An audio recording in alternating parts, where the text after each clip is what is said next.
Kana Jehova avura masu avura anovara.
Murapiha ripano chiramba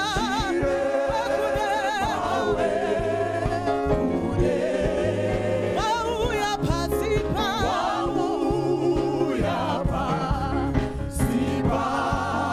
murapa moyo ye hiyo moyo ye sitara kanaka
We thank you, Lord. We thank you, Jesus.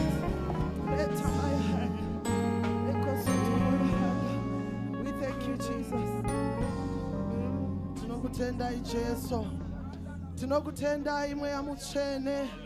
Zita renyu ngarikudzwe mangwanani ano. Nekuti muri Mwari vakatendeka. tauya Baba, tauya kuzosangana nemi, tauya kuti tisangane nenyasha idzi Baba, nyasha dzinoshandura, nyasha dzinoita kuti tidzokere tashandurwa. Reba shaka ya masande, musika na mashika tarabosa, nerabo shika rebosanda, terebo shia terebosikata, rabo shika ya masanda, manderebosa.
Chinyarara moyo wangu. Nyararitsa moyo wako nasi. Utsa kuti chinyarara. Jesu vanovaka. Jesu.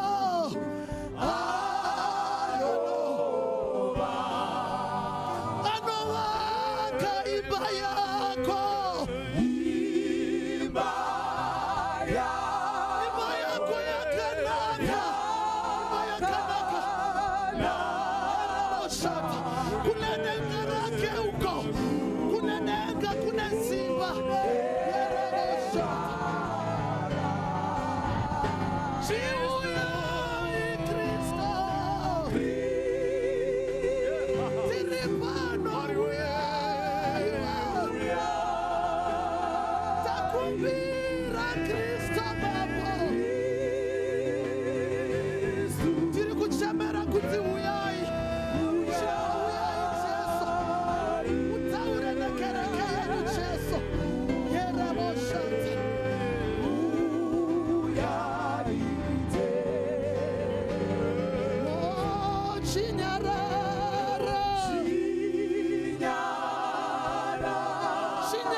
Taurira mweya wako uti chinyarara. Chinyarara. Reka ya boshata. Every situation ya ungabe. Anotaura Kristo. Anoti munzwa uyu. Uri munyama. Hadiskuzo upisa. But my grace is sufficient for you. My grace is sufficient. Saka moyo wangu chinyarara. Nekuti nyasha zake dzakatikwanira. Handisi kuzochema, handisi kuzoramba ndichichema. Nyasha dzakakwana. Nyarara moyo wangu iwe. Nyarara moyo wangu iwe. Reka kuchema. Shakatarabosata. Chinyarara. Nyasha za Jehova dzakatikwanira. Zadururwa nyasha. Zakunyararitsa. Zakurapa moyo. Zadururwa. Zakurapa. Nyasha, nyasha. Nyasha, nyasha. Reka kupfurwa nenyasha. Rapika iwe. Rapka moyo wako. Utaurire. Utiwe moyo. Iwe moyo. Tinoda kushumira Jehova. Reka kuchema. Nyarara. Nyasha zilipo. My grace is sufficient for you. My grace is Shakadaro. Shashakaita. Iwe nyasha zangu. Nyasha zangu. Nyasha zangu. Zakakuligana. Nyasha zangu. Zakakuligana. Rekakuchema. Nyasha zangu. Zakakukwanira. Shakadaro. Nyasha.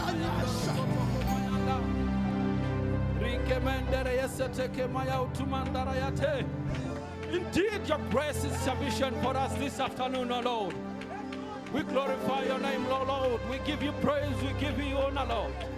Shataka mayande seteke mayando. Rikemendere seteke maya utumandara yate. We glorify your name, O Jesus. Sataka mayande. Rikemendere seteke maya utumandara yate. We glorify your name, O Jesus. Chinokuza sitarenyu. Chinokuza umamba wenyu. Chiripano pamberi posa wenyu Jesu. Taungana pangwe maskatano Jesu. Chinotenda ne uwepo wenyu pangwe maskatano. Chinotenda ne uwepo wenyu pangwe mangwana nano. Zitara Jesu ngari kuzwe Baba. Your grace is sufficient, O Lord. Nyasha zenyu zakatiringana pangwe mangwana nano. Rikemendere yeseteke maya utumandara yate. We glorify your name, O Lord. We bow down before you, Lord, this morning. Makanaka Jesu. Zitara Jesu. Mangwanana Baba. Mangwanana Lord. Tinotenda kusimbare mweya mtswene. Tinotenda kusimbare chikuriri. Tinotenda kunemi matunganiza pangwe mangwanana. Shata kamayande seteke mayando. Rikemendere yeseteke maya utumandara yate. We glorify your name, O Jesus. Rikemendere yeseteke mayate. Rikemendere yeseteke maya utumandara yate. Muri mari wedu, muri shewedu. Tinotenda pangwe mangwanana. Tinotenda pangwe mangwanana. Muri pano pangwe mangwanana. Tinotenda ne wopo wenyu Jesu. We glorify your name, Lord. We give you praise, we give you honor, Lord. Mazita nengoe kadai Baba. We humble ourselves before you, God. We humble ourselves before you, God. Rikemendere yeseteke maya utumandara yate. We glorify your name, Lord. Jesus, Jesus, Jesus, Jesus. Yes, Lord. Yes, Lord. Yes, Lord. Tinotenda ne wopo wenyu pangwe mangwana nano. Tinotenda Jesu, tinotenda. Tinotenda ne wopo wenyu pangwe mangwana nano. Tinotenda ne kutitendera kutitikurumbizei. Tinotenda to allow us to approach the throne of grace. Father, we glorify your name, O Lord, this morning. We magnify your name, O Lord, this morning. Ah, you are holy, Lord. Sheteke mayando soto koma. Rikemendere yeseteke maya utumandara yate. Tinotenda no wopo wenyu Baba. Yes, Lord. Shokora mwari loti. Mambo asa akachema kuna mwari. Avingwa newa ma Ethiopians.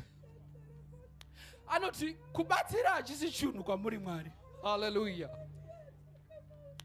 Never jinji kana never sina simba. Hallelujah, Lord. Ah, mwari tinoimba nemi. Tibatsire. Rikemendere yeseteke maya utumandara yate. Anenda pambere anoti. Nekuda kwa sitare nyumari. We shall go against this multitude. We shall approach at Charwisana Neondo my Ethiopians. Hey, Rikemendere yeseteke maya utumandara yate. Mangwana nano, mangwana nano. Mangwana nano, mangwana nano. Chinoda kwenda pambere pamwari. The multitude could be anything that's troubling you in your life. The multitudes, wondo yakatarisana nesu. Chinoda kuvaka pano. Chinoda kuti mwari vatigonese nezishoma izvozvo. Mwari vakomborere wamwe dzedu zvikwama zvedu. Tigone kuvaka kereke yawo. Rakamayande seteke mayando. rikemendere yesetekema ya utumandara yate ende pambere pamwari tinamate panguva mangwananano. Muri Mwari wedu tinovimba nemi Baba, muri Mwari wedu tinovimba nemi Jehova.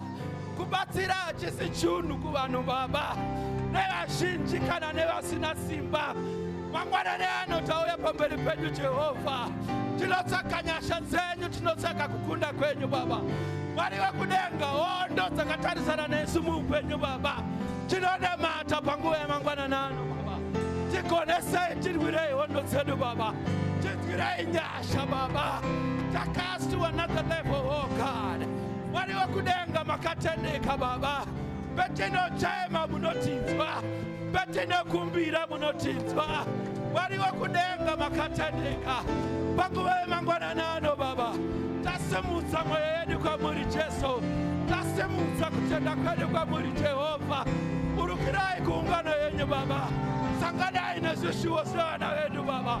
Rikemendere yesetekema ya utumandara yate. My God, my God, my God, you are faithful, oh God. Tinokutendai panguva yamangwananano Jesu, tinokutendai panguva yamangwananano Jesu. Mwari wekudenga, makatendeka. We glorify your name, Lord. We give you praise, we give you honor, Lord. Atisi chinu pamberi penyu Baba, atisi chinu pamberi penyu Baba. Tinozinipisa na kutenda panguva yamangwananano, tinozinipisa na kutenda panguva yamangwananano. Rikemendere yesetekema ya utumandara yate, rikemendere yesetekema ya utumandara yate. Makanaka Jesu, makanaka Jesu. Tinokutendai panguva ino Baba. Rataka mayande, jeteke mayando, sotoko mayande, reteke mayande, resateke maya utumandara yate, rike mayande, resateke maya utumandara yande. We receive you, Holy Ghost. Tinokutendai mweya mchiri, tinokutendai mweya mchiri. Shataka mayande, seteke mayando, rike mendere, seteke maya utumandara yate, rike jete. We thank you, Lord. We thank you, Jesus. We thank you, Lord. We thank you, Jesus. In the name of Jesus we pray. In the name of Jesus we pray. Hallelujah. Mwari vari kutitira zvakanaka. Tiri mumweya mumwe chete iwoyi. Tinoda kuenda pamberi paMwari. Hallelujah, Lord. Tinokutendai mweya mutsvene nekuva pakati pedu. Jetiki mayando. Tinozinipisa pamberi pauso hwenyu. Shoko raMwari rinoti, hallelujah.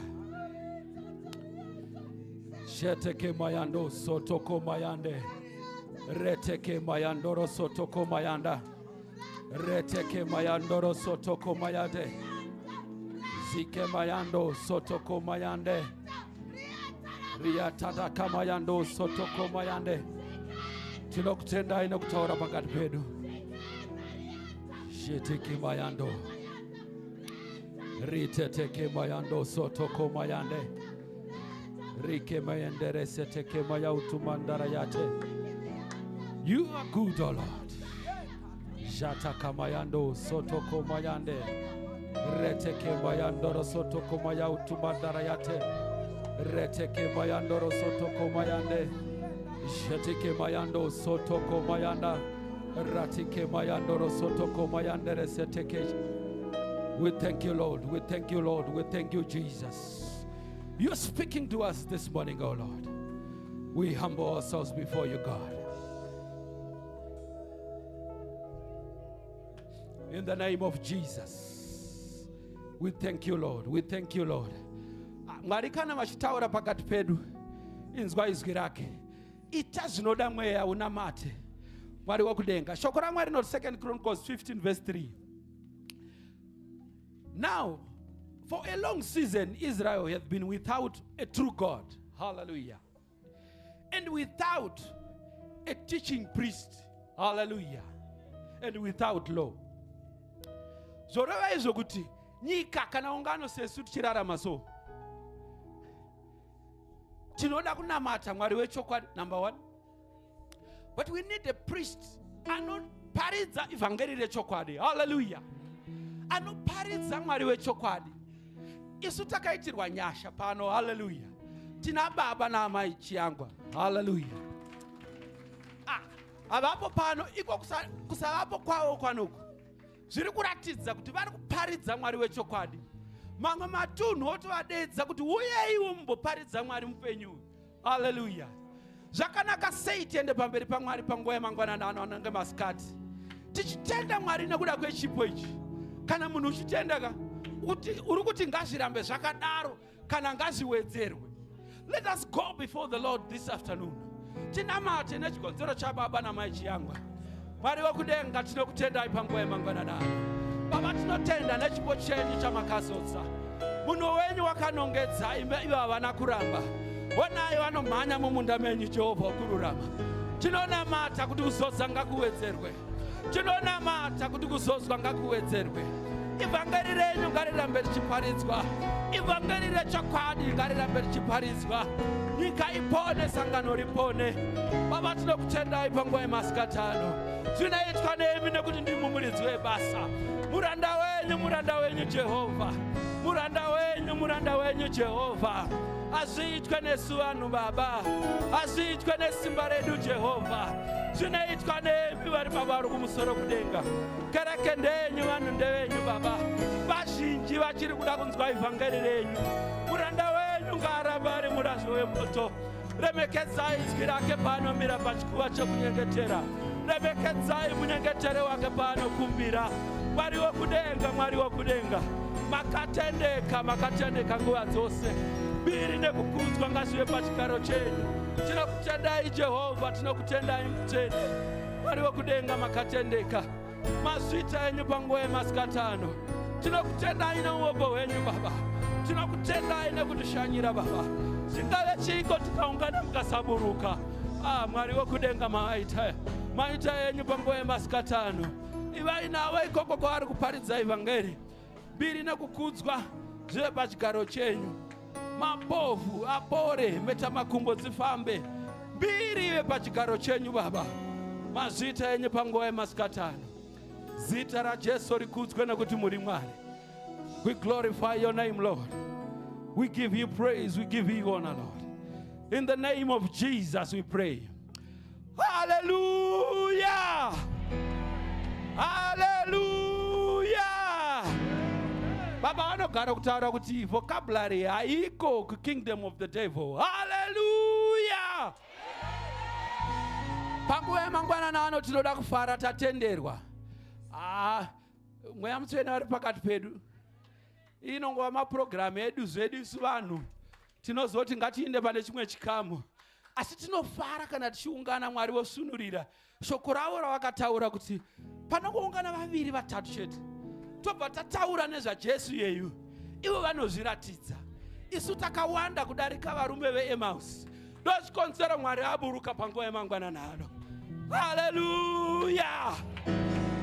Glory be to God. Tinoda kufara naivo Mwari Baba, Mwari Mweya Mutsvene, Mwari Mwanakomana, watitendera, watipa upenyu muzita raJesu. Hallelujah! Glory be to God. Tinoda kuremekedza baba vedu kunyange vasipo, the president of AFM of Zimbabwe. Tinoda kufara nechipo chakadai, chipo chakabva kuna Mwari. Let's celebrate them in the name of Jesus. Hallelujah! Glory be to God. Tinogona kutora zvigaro zvedu, ndichitora mukana uno kukwazisa the pastoral team. Tinogara kuti takakomberedzwa negore rezvapupu. Tiri kuona Pastor Mavunga, senior pastor. Tinoda kugamuchirai panguva yemangwanani ano muzita raJesu. Hallelujah! Pastor Guchutu naamai, Pastor Gwatidzo naamai, Pastor Mukobvu naamai nango tisingavaoni. Pastor Mabasa, tinokugamuchirai panguva yemangwanani ano. Hatimbofa takakangana Pastor Manase. Tinokugamuchirai panguva yemangwanani ano muzita raJesu. Hallelujah! Tinoda kurecognize again our vice chairman avapo nechikonzero chebasa rekuprovince. Asi tinoda kuvachingamidza panguva yemangwanani ano neboka ravanoshanda naro, the board of elders, nemadeacons, nematungamiri vari muboard rechurch, tinoda kukwazisai panguva yemangwananano muzita raJesu. Haleluya, glory be to God. Tinoda kukwazisa vatungamiri mapoka akasiyana siyana. Tinoziva kuti zvinhu zvifambe, pane vanenge vachitungamirira vakamisikidzwa nekereke, vakamisikidzwa naBaba, kuti basa raMwari rirambe richienderera mberi. Rambai muchishandira Mwari. Mwari vanokupai nyasha muzita raJesu. Haleluya, glory be to God. Tinoda kufara tichigamuchirana isu kereke tatenderwa naShe. Kwazisa ari padyo newe uti waita zvakanaka, wauya kuzonamata muzita raJesu. Haleluya. Tinoda kufarira vatana vedu vatinavo pano. Ndanga ndichitaura nasekuru Chimbunde pabreak. Tinonzwa kuitirwa zvakanaka. Tinana mbuya Murimirwa, tinonzwa kuitirwa zvakanaka. Ana mai Marufu, ana mbuya Chisiri Munhu, ana mbuya Nyika, nevamwe venengadai ndisingakwanise kudoma nemazita. Itirwai zvakanaka. Tinonzwa kukurudzirwa kuti kereke shoko raMwari nderezvokwadi muzita raJesu. Haleluya, glory be to God. Zvakanaka kuva muuwepo waMwari. Haleluya. Yes Lord, Jesus is good. In the name of Jesus. Kungoona kuti ndopinza zvipi panguva ipi Mwari vachititira zvakanaka. Asi panguva ino regai ndione kana pane vashanyi mavisitors vati toda kumbonoshumira pamwe chete paFaith Alive. Munogona kutiratidza nekusumudza maoko tikugamuchirei zvakasarudzika. Mwari vachikuitirai zvakanaka. Hamuparidze zvenyu. Tinoda ngoti tikuonei, tikuitei kuti mugadzikane tishumire pamwe chete muzita raJesu. Haleluya. Ndiri kuona hapana, asi kana muripo gamuchirwai muimba yaShe muitirwe zvakanaka muzita raJesu. Varipo here? Ese hatavaona. Vamwe vanga vachiti ungagaona sei wakatsikitsira kutirai kumaneja izvi, asi Mwari vachitira zvakanaka. Vagamuchirei the Faith Alive way. Mwari vakuitirei zvakanaka muzita raJesu. Haleluya, glory be to God. Regai ndichingotora mukana uno sezvetinoziva tine baptism, tine vaedzi vari pakati pedu. Ndichazosiya kuna Pastor Gwatidzo wouya otora nzvimbo. Asi regai nditore mukana uno tizivisane nezviziviso zviri pakati pedu. Mwari vachitira zvakanaka.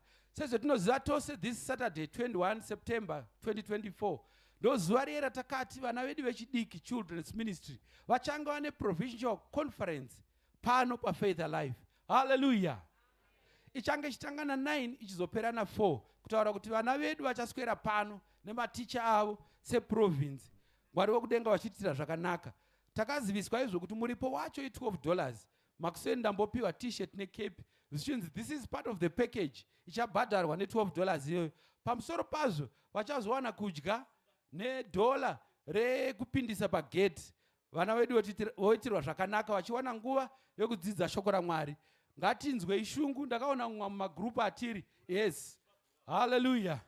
Yes, minister Vurai, vai mapfuurira mberi nokuminister muchiratidza vabereki t-shirt necape ndo zvichange zvichipuwa vana venyu izvi. It's of good quality. Saka ngatibhadharei zvandakataura last week zviya kuti isu vakuru tinozvibhadharira kuenda kumusangano. Vana vabhadharirewo vawane nguva. Munoziva kuti zvinovakurudzira sei? Vanogona kungofunga kuti tiri 100. Yes, Afmoth Faith Alive vanoramba vachipfeka even after the conference. Mwari vachitire zvakanaka. Haleluya. Saka ndanga ndichiti vanokurudzirwa vakaona kuti inga vana vazhinji vanotonamata, vanouyawo kuna Mwari, vanoitirwa zvakanaka. Mwari wekudenga vachitira zvakanaka. Makuseni ndanga ndichiziviswa kuti kune vamwe vasingakwanise kuwana $12 handitika. Saka takachikumbira kunesu vanogonawo ngatiwane 2, 3, 10 vetingabhadharira. Mwari wotiitira zvakanaka. Saka vanonzwa kusundwa naMwari munoenda padesk apo mongonoti ini ndiri kuda kubhadharira vana 5. Hamudome zvenyu mazita, asi kana munewo munoda kubhadharira specifically zvakanaka futi izvozvo munoenda padesk. Mwari vanokuropofadzai. Mwari vachiitira zvakanaka muzita raJesu. Amen. Sezvatataura kuti after the second service iyo inei tichange tine baptism panumber 8 Soliway kuprovincial office. Taimenge tine maofisi ikoko tisatauya apa. Saka ndope tiri kudzokera ipapo. Tichakumbira vabati vose kubva kuna Baba Men's Fellowship ana Baba Mzilikazi motoorganizerawo vanhu vanotakura vanhu tovaendesa tovadzora. Vazhinji vavo havazodzoki zvavo pano, asi tinongozovasiya kwavanenge vachienda, Mwari vachiitira zvakanaka pavanozokwanisa kuwana michovha yekuti vaende kudzimba dzavo, Mwari vachitiropofadza muzita raJesu. Tichitaura kudai so, vari kuda kuombekwa nhasi, vari kuda kubhabhatidzwa, taikumbira muende padeski apo monoona baba Sigauke, monyoresa madetails enyu, zita renyu, kwawakaberekerwa,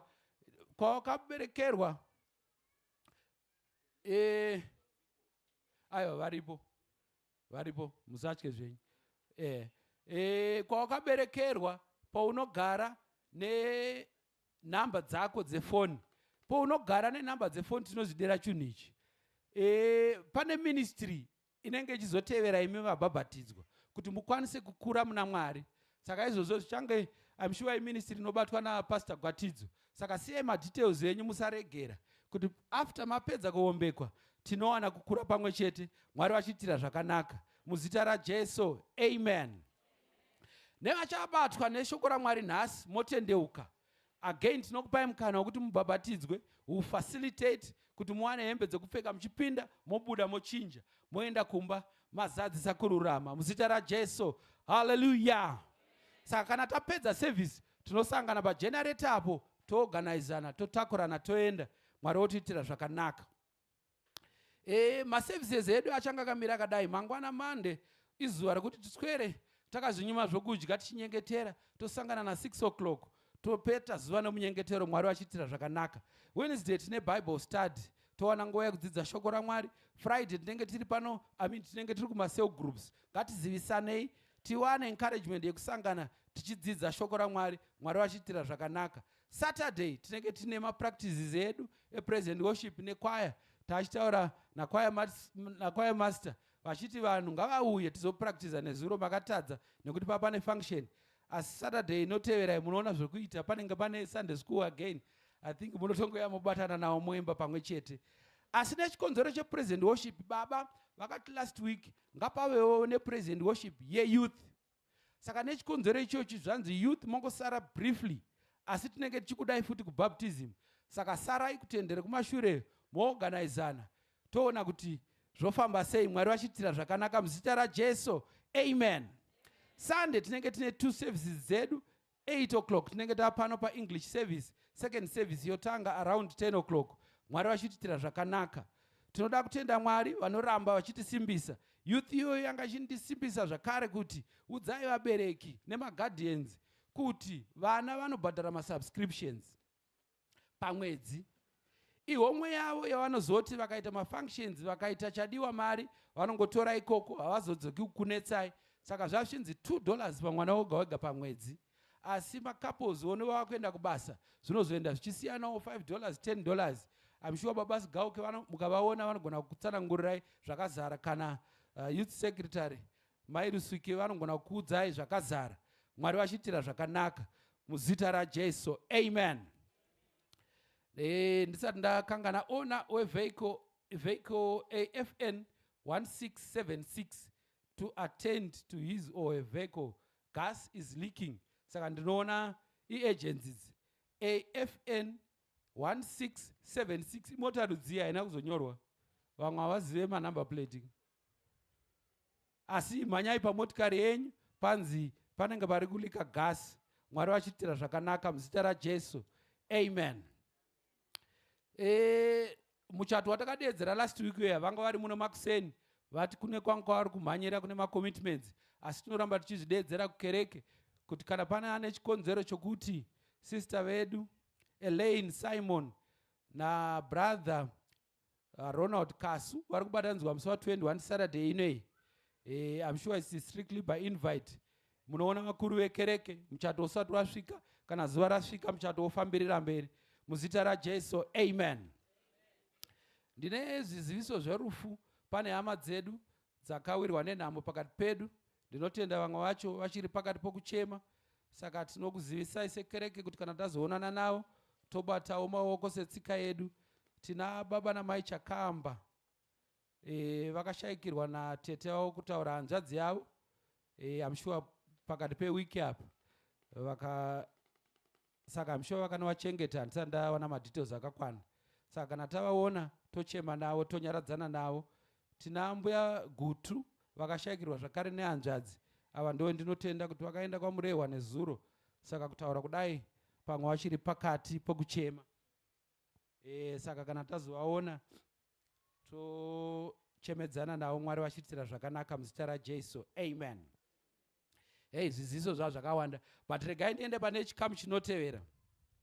Shoko raMwari ratachiverenga iro King Asa uyu aita munyengetero uyu, anonzi maEthiopians, akazorwiswa akakundwa, vakapamba vakawana zvavakawana, pfuma yavakawana. Saka pamberi pacho mukaverenga shoko raMwari pavhesi number 11 ya2 Chronicles 15 inoti, and they offered unto the Lord the same time of the spoil which they had brought, even 100 oxen and 7,000 sheep.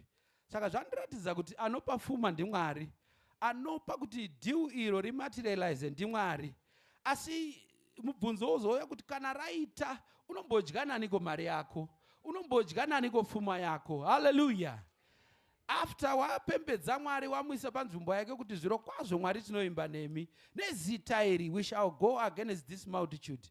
Mwari woti zvakanaka, wakuitirai present worship. Ndichaura kudai munogona kusimuka muye muimbe kuti tiwane nguva yekuwana love offering. Zvino zvakanaka kuti Mwari kana akupa pfuma chiwana nguva yekugoverana nayo, ndokuti agochengeta, ugoramba uchimurumbidza kuti iye Mwari asingakotsire, akuchengeta pfuma yemunhu waanoziva kuti pfuma inodiwa kubasa raMwari.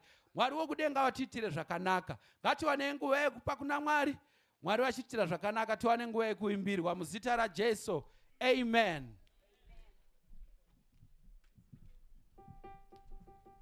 Ndinotenda present worship ichingopedza, Pastor Gwatidzo Moya bva mauya motora mukana uno tipfuurire mberi nechirongwa. All right.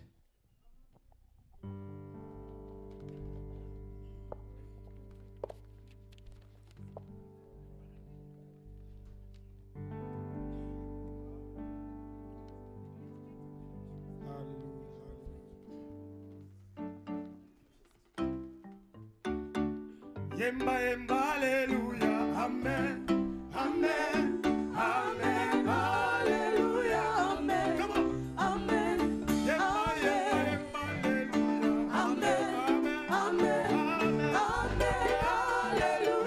amen, amen, amen, hallelujah, amen, amen, amen, hallelujah, amen, amen, hallelujah, amen, amen.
Amen.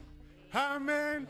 Amen, hallelujah, amen, amen, amen, hallelujah, amen, amen, amen, hallelujah, amen, amen, amen, amen, amen,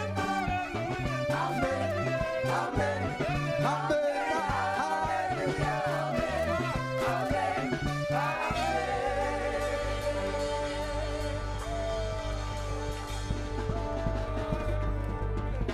Glory.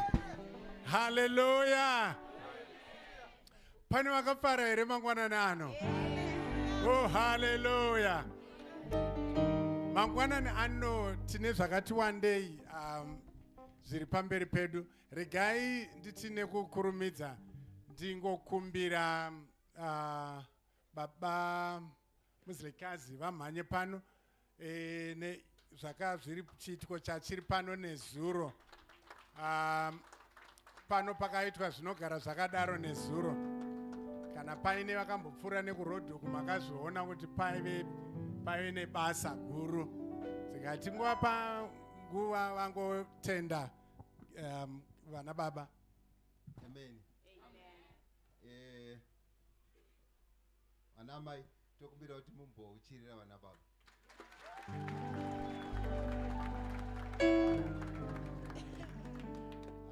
Varume vari pano zvandogara kutaura kuti vakarongeka. Takaitirwa zvakanaka. Regai nditange kutenda baba vakatipa mukana wekutungamirira boka iri. Vakasiya zvinhu zvese mumaoko medu. So nezuro Makuseni youth yepano yakashanda. Ndo hatina kana incident yekubiwa kwezvinhu mumota kana kuti mari dzavaikolekta havana kutinyadzisa. Matiketi ese avakapiwa mari dzacho vakasarenda. Then tozouyazve kumedia kunoku takaitirwa zvakanaka. Varume vakamira takambosumudzana zvedu namuvhangeri kachowa magetsi adzima asi takazogadzirisana vakaita basa rakanaka. Toendazve kuofisi kwamai Mutya vakamira nesu vakatipurindira madocuments edu ese aidiwa. Then toenda kuna vana baba vepano vese vanga vari maasha kubvira kuna ana baba namufundisi kubva kuna mufundisi Gwatidzo tisu tinovatungamirira kuMen's Fellowship kusvika basi. Asi nezuro taivapa pekumira kusvika nana muvhangeri taivaudza pekumira nezvekuita vakaswera vachingomhanya nesu. Ndozoendazve kuchikafu. Chikafu chakasara. Mafundisi vamwe vekumaruva nevemuno mutauni vakati kavapekera chikafu chakabikwa vakaenda. I think vachiri kungodya kudzimba dzavo. Vasati vapeka. Apa ndiri kutaura chokwadi.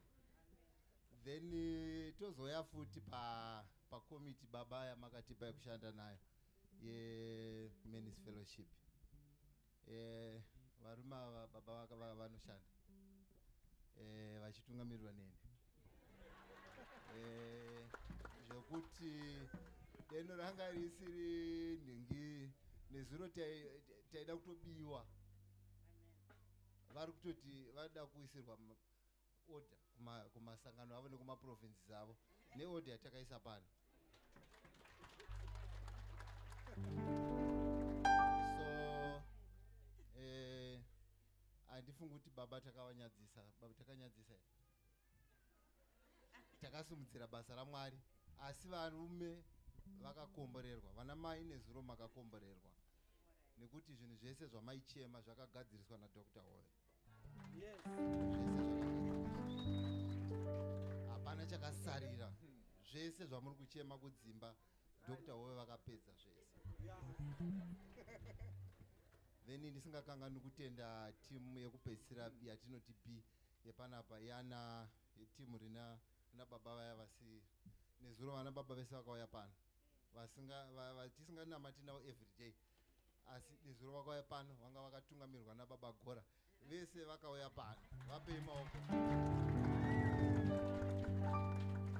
Saka vari kuramba vachipromisa baba kuti risati rapera gore rineri. Vamwe vari kutouya, vamwe vacho vari kuuya baba, vari kutousero. Ende nhasi makuseni pane kaprogramu katiri kuita tisingatauri zviri panapa. Vamwe vana baba vacho vatotumira mapresident. Saka rambai muchinamatira boka iri vana mai, muchaona machanges kudzimba kwenyu, mucharopafadzwa kuburikidza naMwari wedu. Tatenda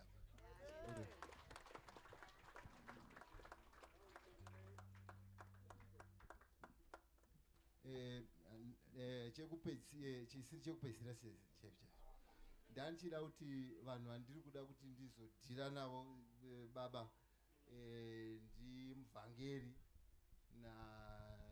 navachiweshe vakarasisa kwaya yedu nezuro, ndo vaifanira kufamba kwaya apa pawaregedza kuya. Enda muvhangeri haana kana kuisa kana excuse, nyasi ndamuona akatokwira futi panapa. Saka chekupedzisira regai tichitenda baba president vechechi vedu vetibatsire kuisa maoko.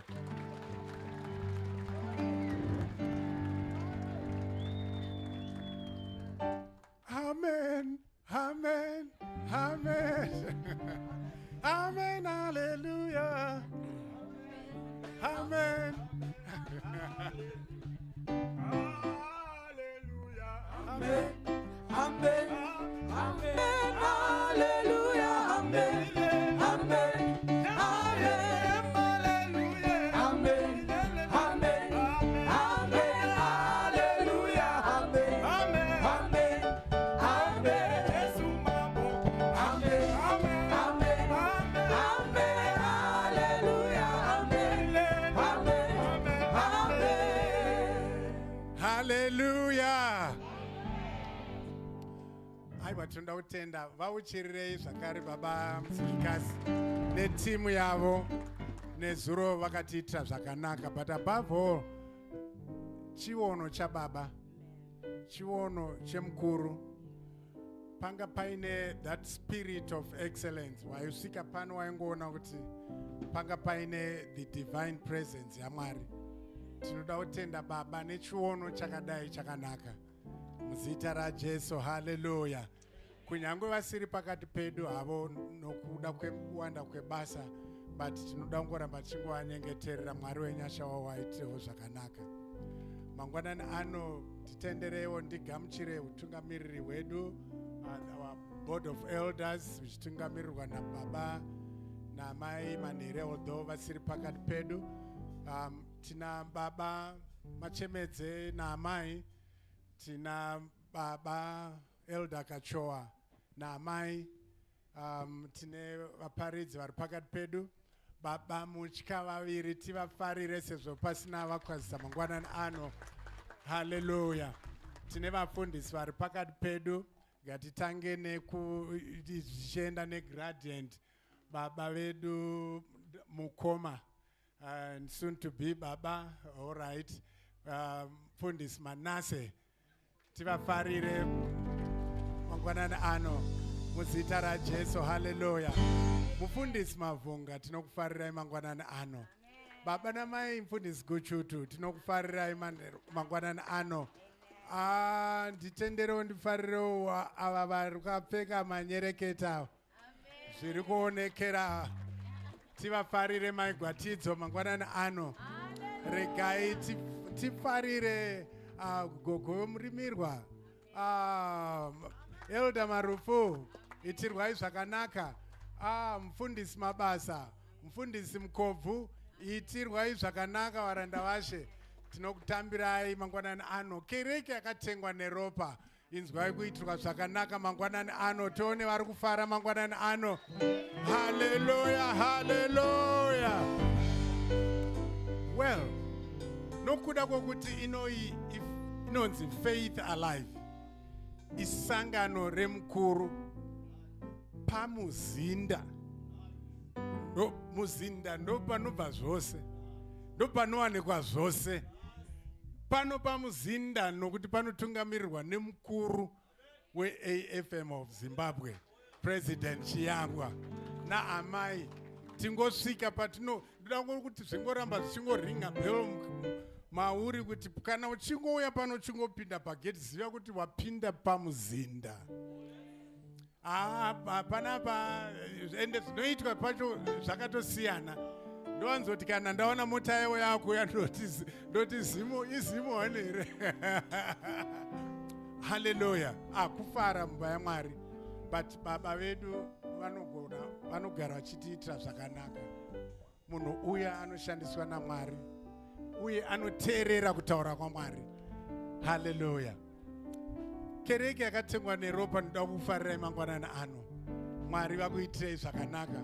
Munamato wangu kuti zuva ranhasi wabva kwawabva uchiuya pano, Mwari ngaakuitire zvose zvauri kushuvira nemwoyo wako. Mwari wenyasha akuitire mangwanani ano. Kunyangwe riri shoko richaburuka pano, Mwari ngaashumire mukati muupenyu hwako. And usatarisa shoko raMwari, usanyanya kutarisa kuti ndiani ari kushumira. Munoziva kuti mune foni kanyi, mune mafoni aya maspika. Kana muine foni yenyu kunyange iri diki diki kudai zvikanzi President ED vataura zvokuti panyuzi dza9. Nyuzi idzodzo kana wadzinzwa pakafoni kadiki diki zvakafanana nemanzwiro aunoita kunyange nemaspika makuru aya. Saka hazvinei, nyuzi hadzinei nokuti izvo izera respika. Dzine chekuita nepadziri kubva. Saka nhasi shoko raMwari zvisinei nokuti hanzi kuri kuyani, iwe teerera upenyu hwako ushandurwe. Glory, glory. Pano tine zvinhu zvakati wandei. Baba vangu vachitaura nezvekuti nezuro yanga iri Men's Fellowship yanga isiri ngori kunzi iprovince yeHarare bedzi. Kune vakabva Marondera, kune vakabva kwakasiyana siyana. Pakazara motikari kubva pano kuno kwese dzakazara. Vanhu vabva kwakasiyana siyana vachiitirwa zvakanaka pano. Svondo iri kutevera iyi tiri kuitira, pane chiitiko chiri kuitika pano, Sunday school yanga ichangotaurwa. Vana vedu vanenge vaine musangano wavo pano. Ndiani anofarira musangano wevana? Hallelujah. Right. Pachadyiwa, pachaitwa zvakasiyana siyana pamusangano uyu, asika sevabereki ndati sevabereki tinosungirwa kuti tione kuti vana vawana zvikwanisirowo here zvinoshandiswa. Itai amen akanakapo.